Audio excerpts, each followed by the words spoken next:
舊屋具有動線不佳、收納、採光不足及管線老舊嘅問題。設計師細心解決眾多問題，透過格局重整、建材運用、色彩配搭、空間機能考慮等等。公共空間採用開放式設計串聯客飯廳，亦將原有廚房嘅牆壁打掉，實現屋主開放式廚房嘅夢想。光線可以從廚房無阻穿透，徹底解決舊屋採光問題。換季嗰陣時，常常被忽略嘅就係家電嘅收納。有一啲較大型嘅家電就好似抽濕機、暖爐、風扇等等，所以屋企最好要規劃一個隱藏式嘅收納櫃，嚟增加收納設計嘅變化，都可以讓家電唔會變成空間嘅視覺負擔。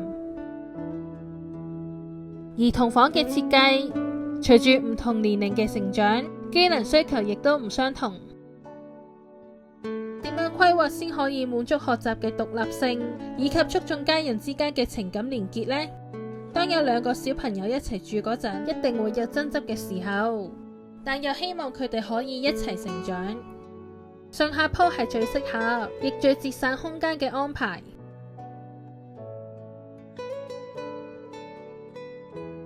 當室內空間較為有限嗰陣，可以利用房間嘅凹凸互補。就好似校園宿舍嘅上下鋪設計，俾小朋友成為彼此嘅最佳室友。相較於硬質嘅木頭、線板、床頭板設計，如果裝點枯筍，可以更加柔軟地包住疲倦嘅身軀，並且半高嘅腰板設計可以放大空間視覺。屋主夫妻嘅衣物都多，但希望衣櫃可以採取完全封閉式嘅設計，以維持空間整體視覺嘅乾淨利落。設計師利用其中一面牆作為收納櫃嘅配置位置，有唔同層次嘅規劃，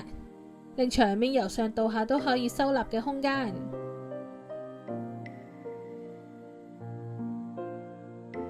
將窗花架整齊鋪齊於牆上方，作為輕間隔嘅材質，兼具樹木型間隔嘅視覺穿透，同埋開放式設計嘅開闊感，令室內空氣、光影同埋交流不受阻。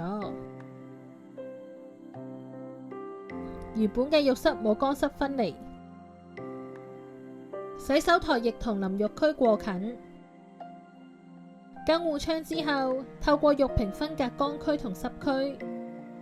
重新調整洗手台嘅位置，色調採用深色調，創造時髦浴室。而針對視覺同埋機能同時放大嘅設計，建議適度運用唔落地嘅浴櫃收納設計，保留更多空間嘅呼吸感，亦有助於維持浴室地面嘅乾燥，並提供更多元嘅收納設計。